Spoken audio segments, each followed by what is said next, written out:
Good morning. Welcome to this edition of Bethlehem Baptist Church. First of all, I want to wish all the dads this weekend a happy Father's Day. I know that you may not be able to spend it with family like you traditionally do, but we still want to wish you a very happy holiday with your family. Currently, there is no one that I know about in the hospitals, but I do have an important announcement to make.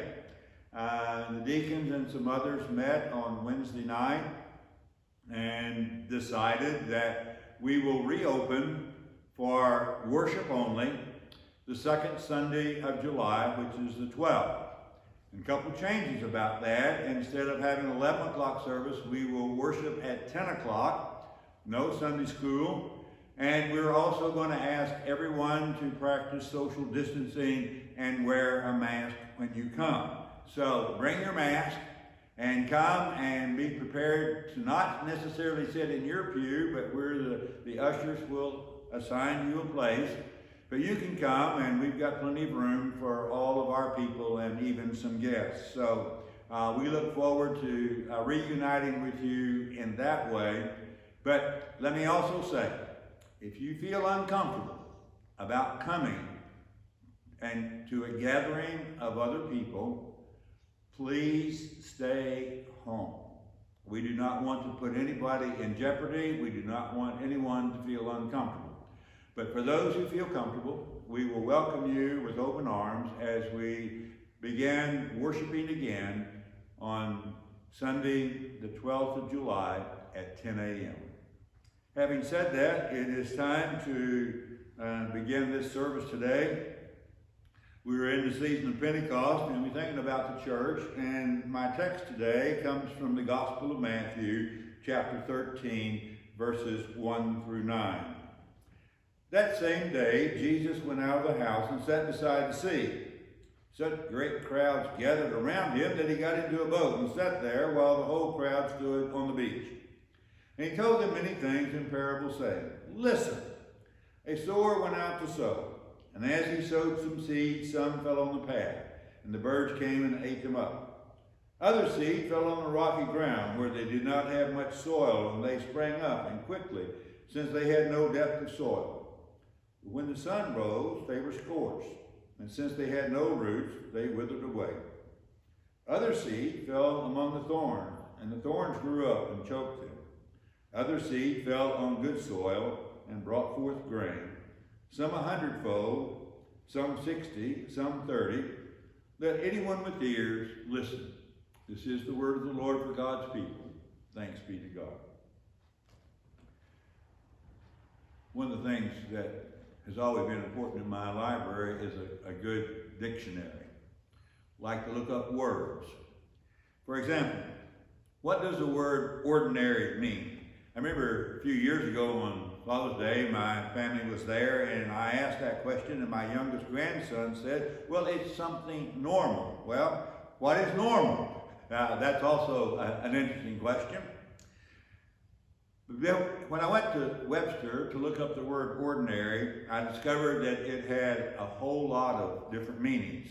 For example, my Webster said, it is an official of church or court whose power is that of jurisdiction. A book containing the form or order of a divine service. A set meal served from day to day at the same price. A tavern. A prison chaplain. An early type of bicycle with wheels of different sizes. That's just some of the definitions of ordinary. I find that interesting because when we look at words and we discover that they have more than one meaning, there means that there are some things that we often overlook when we look at things.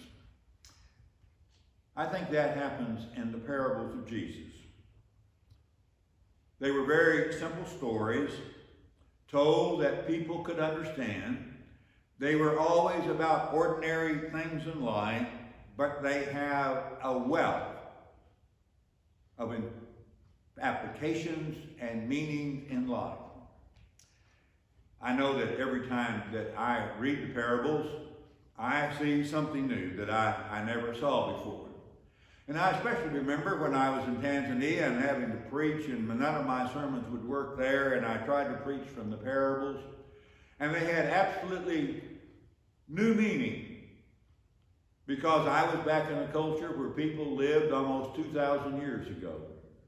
And one of the parables that stood out to me in that time was about the man who left 99 sheep to go and find the one lost one.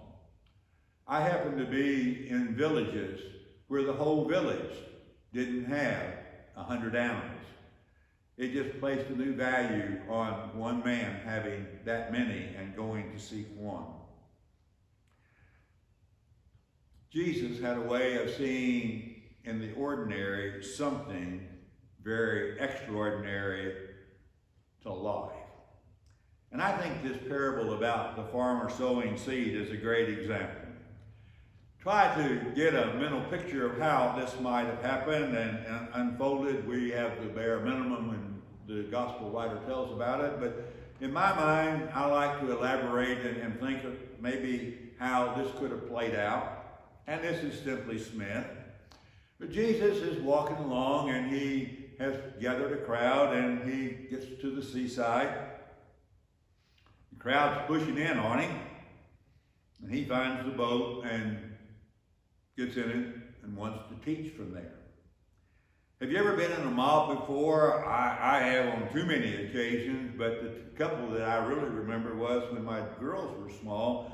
They always wanted to go to theme parks, and we would get there early and be up close, and when the gates opened, it was a mob rushing in, and you couldn't go in the opposite direction. I also remember having the opportunity to go to a pre-skin game for the Washington Redskins a couple of times. And we would always ride the Metro, and after the game, and we would go out, there was no way that you could go in the opposite direction because the mob was going to push you in the direction of the Metro. I think it may have been somewhat like that. The crowd pushing in on Jesus as he goes and retreats to the sea and then eventually finds the boat. I find it easy to imagine, for example, that maybe this happened on a nice, warm spring day. And Jesus, as he is taking his seat there in the boat, looks out over the hillside, and up on the hill he sees this farmer sowing seed. And maybe Jesus says, look up there. I want you to see that farmer and see what he's doing. You see, he is scattering seed so that there will be a harvest in the fall. Maybe from Jesus' vantage point, or just from his knowledge of the terrain. He says, look up there. You see that spot right up there? That looks like good soil, but there's a rock, a big rock, maybe the size of this building, just underneath the surface, and he's going to put some seed up there, and it's going to germinate and grow, but it won't grow because when the roots hit the rock, it will die. Do you see that path that's coming down through the middle, and maybe many of you walk down it, and maybe you made it more compact by walking down the path, and it's hard. And nothing will ever grow there, and the seed that falls there, the birds will feed on. But the farmer keeps planting. He plants up there where the rock is. He plants there where the path is. But you know what? There's good soil scattered all through that field. And the farmer's going to plant all of the whole field. And he's going to expect a harvest out of it. Do you see that? Jesus, I think, may have felt a real kinship with that farmer because he knew that some of the people who would be listening to him, like any group, there were some that were there out of curiosity. And maybe they would say today, yes, I will follow you, but then the cost of discipleship becomes apparent and they will give it up and go another way. Maybe some of them are there just as onlookers, and they're really not interested, but they have a curiosity, and they hear the words of Jesus. but there's something in their lives that's hard and difficult, and they go away without ever responding to him. You see, what the farmer was acting out was really something that was happening in all of their lives. A very ordinary event, a farmer planting seed, and maybe many of them were farmers and they had planted seed, or if they had not planted the seed, they had at least seen other people doing exactly the same thing. I think the parables are alive, and I want to say at the beginning that this is not a final word, but simply a beginning of trying to understand how we might apply this to our lives as we are in this time of Pentecost, as well as pandemic and all of the social unrest that's going on in our world. We need to be able to go to these ordinary stories and be able to see something that has meaning and application to our lives. And I hope that out of this time that we will emerge with seeing the church with new opportunities and new ways of doing things and new ways of letting God's Spirit work through our lives. But one of the things that jumps out at me in this story to begin with is that each one of us, every one of us, has all of these various types of soil in our own lives. We all have that which can't be penetrated. We have all said we were going to do something, and we started and we soon gave up on it. One of the things about growing older is that we make up our minds about things and we're not willing to change. And I confess this morning that I have pretty much reached that point in my life where I'm not interested in learning a lot of new technology and that sort of thing. I already know more about a smartphone than I really want to know. But I also know that in my own lifetime and studying the church and that sort of thing, that change is always difficult and it's hard. I remember one of the first books that I read out of seminary was by a guy who started out as a migrant farmer. Then he became educated and was very successful as a writer. His name was Eric Hoffer, and one of his first books was The Ordeal of Change.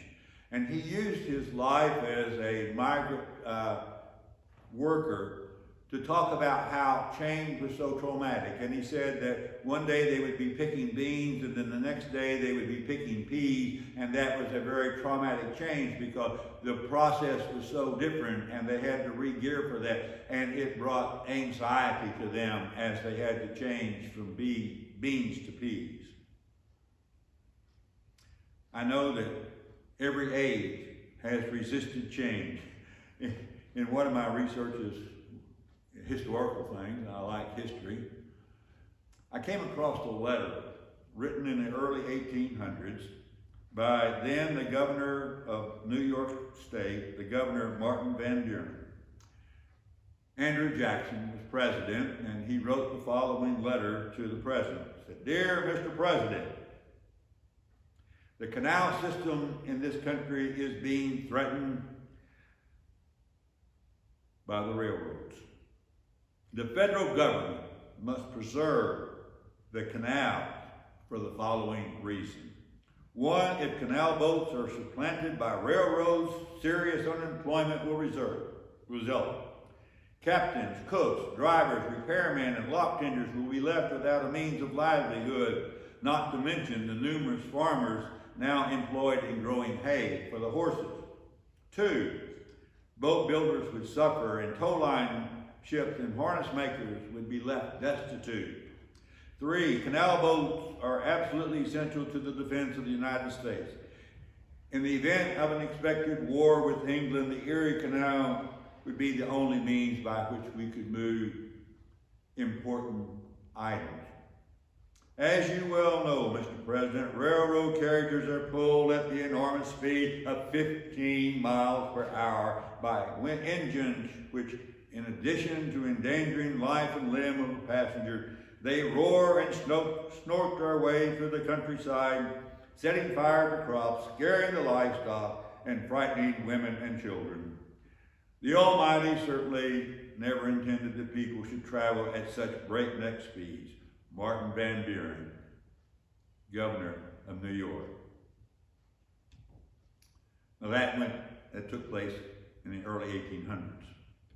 But I also remember in my own life, growing up in a place called Swamp East, Missouri, it's southeast Missouri. And it got that name because until about the time of the Great Depression, it was a swampland, and it could not be used for anything except to hunt and to fish. But then some ingenious man put a drag line on a barge and dug his way down through the swamps, digging this large canal, draining the land, and dug his way all the way to the Mississippi River for a couple hundred miles. And then new industries sprung up.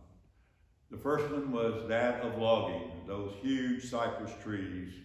And all through southeast Missouri, these little towns grew up. But by the time I was a boy, the towns were gone. You see, once the trees were gone, there was nothing left to harvest. And the sawmill towns went away. And there was no industry left to replace them. My own hometown of Dexter began with a wagon wheel factory. But after the harvest of the trees and the technology of going from wagons to automobiles, my hometown got some new industries. And even the industries that were there, the shoe factory and the garment factories, vanished when I was a boy. But throughout the years, they have adapted with new factories and new ways to employ people. But Dad always wanted me to drive him down through the countryside, and he used to say, this town was over here, and this town was over here.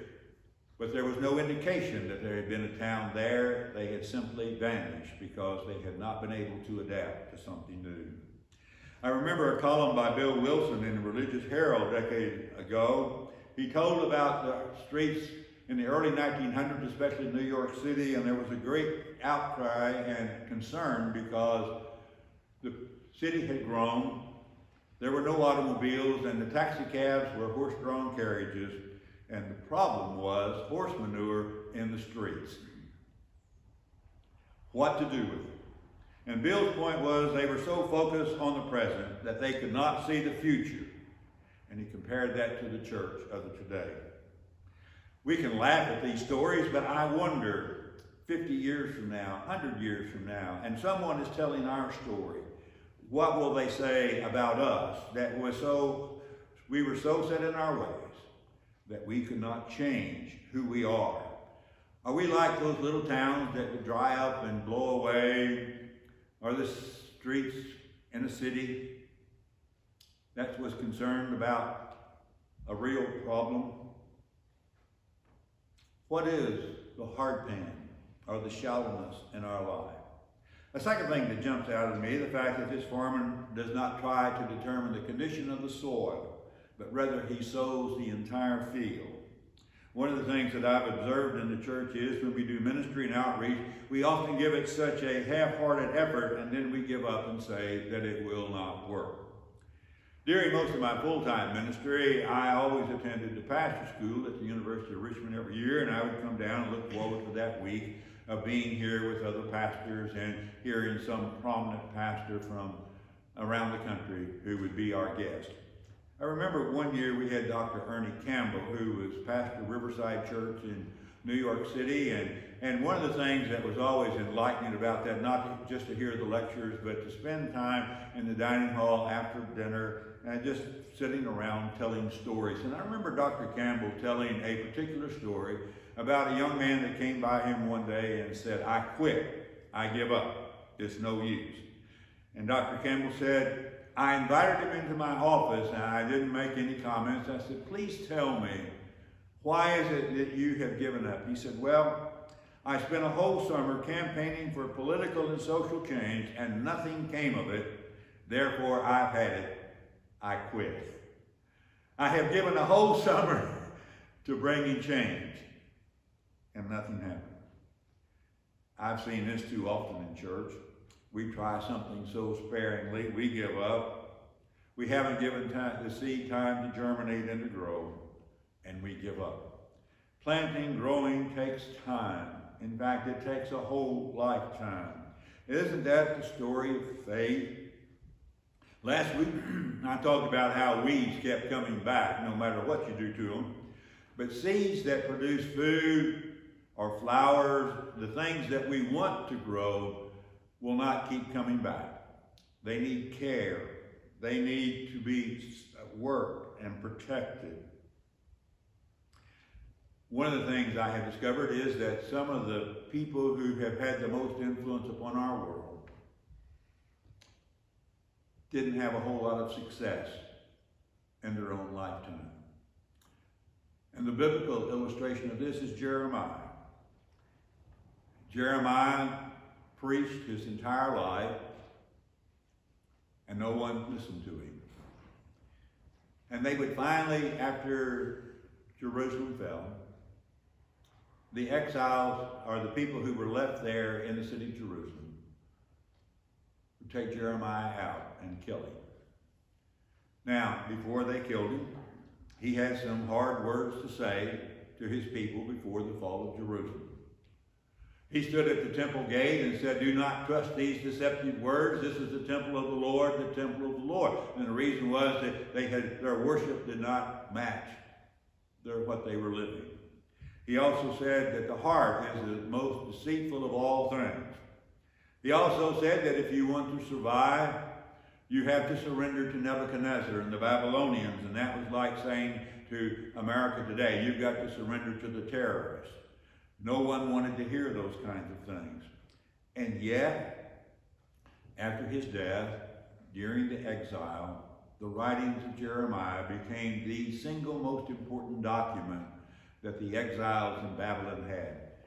Because there were other words there that he said. He said there is a future and a hope for God's people. He said God is going to write a new covenant, and he's not going to write it on stone, but in the hearts of people. And it was that message that resonated with these people, and it became the single most important document that they had. And they brought it back to Jerusalem with them on their return. I remember in seminary that I took missions class, and I had to read the story of Ednar Judson. Judson was a Puritan who went to Burma and became a Baptist en route, but in that journey of a lifetime, he had almost no converts to his faith. And yet, Ednar Judson is considered the founder and the father of foreign missions because he was faithful in a lifetime of working and preaching and translating the Bible into the vernacular of the people that he worked with. But in retelling his story after his death, it has inspired countless people, men and women, to go to the mission field. I'll tell you a place that they don't give up, and that's robocalls. I don't know how many you get, but there isn't a day goes by that I don't get some. In fact, I was doing a graveside service a couple of weeks ago out here and forgot to take my phone off. And in the middle of that service, I got a robocall. It's the same call that I had gotten numerous times. What if we had the same kind of, just a fraction of that kind of commitment of keeping on and keeping on, of doing what we need to do to reach people? We go and invite someone to church and they don't come, and we're sort of like the young man. We said, well, we tried. See, it didn't work, so I quit. But what if we had another plan? What if we had a plan just to go and get to know this person, to become friends with them, and to cultivate that friendship so that we're like cultivating a seed of the gospel? Go back to our story. It's an ordinary event. The story about a farmer planting seed. Jesus doesn't compare the story by saying, well, this man made a fortune. He did say that some would produce more than others. But his point is that as kingdom people, we have a job to do. A job to keep planting the seed. Then Jesus talked about how the seed would be choked out. The seeds or disappointment, hurts, unfulfilled expectations. Life has not worked out like we thought it would. And so the good news is sometimes choked out. One of my unpleasant memories as a boy, I grew up in cotton patches. And the first two things that I ever knew was a cotton hoe in the spring and a white bag in the fall to pick it. But in the spring, we would take the hoe and cut out the weeds and thin the cotton. Those rows were a half mile long for as far as you could see. But it was important to get rid of the weeds. They didn't have the chemicals back then to spray and kill them. But we had to go and pull them out and chop them out in order for the cotton to produce. I heard a college professor years ago say that he defined a weed as any plant that was in a place that it was not supposed to be. And he used the illustration that if you have a flower garden and you have a tomato plant in the middle of it, it's a weed because it's a plant that's not supposed to be there. You think about that. Think about the things in our lives that take away from us being faithful to our task. We let family and careers and recreation and even good work sometimes get in the way. We let the issue of time.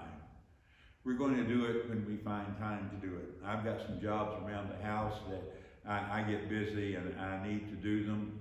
One of them I'm waiting on me. It will take me 5 minutes to do it, but I can't seem to find the time because I keep forgetting it. We do that, you see, with church. Finally, Jesus said that good soil would produce a harvest. He said it would vary, but it would be fruitful.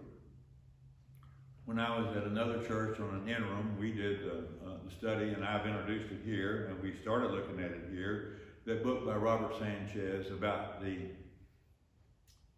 5 fruitful things that a growing congregation will have. And he uses the word radical with all of the 5.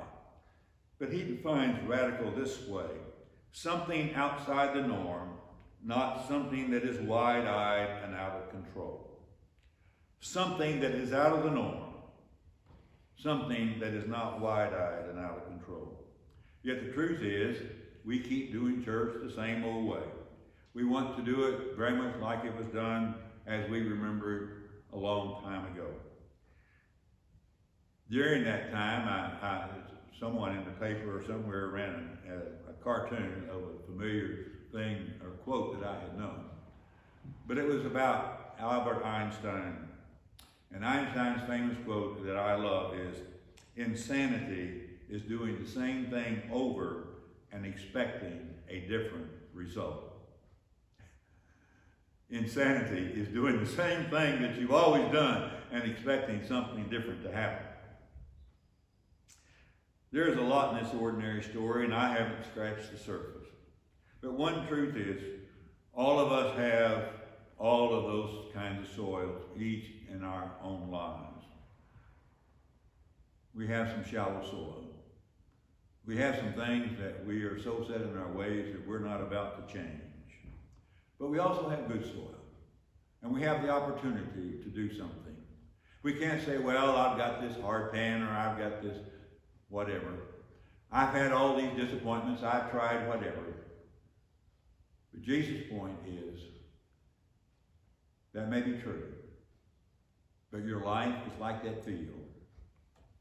It's got a path that's hard. It's got some shallowness where commitments are difficult.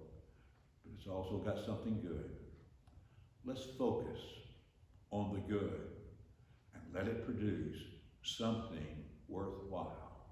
And in this season of pandemic and social unrest, may we let the Spirit of God's come to us like it did at Pentecost. May we see new opportunities in new ways. May we give up some old ideas and embrace new ways of being the church and doing the church and experiencing the church. Would you join me as we pray? Father, we all know how hard it is to change. But help us to slowly see that we can turn things around. And that we can be your people even now.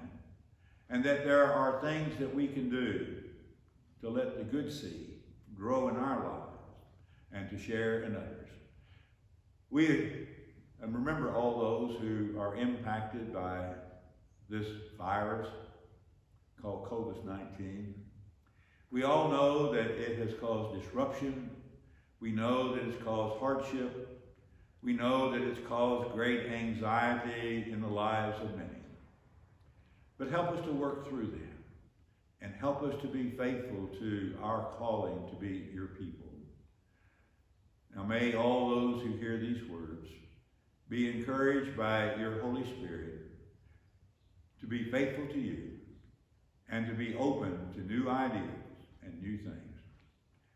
Now may God, the Lord bless you and keep you and make his face to shine upon you and be with you now and always and forevermore.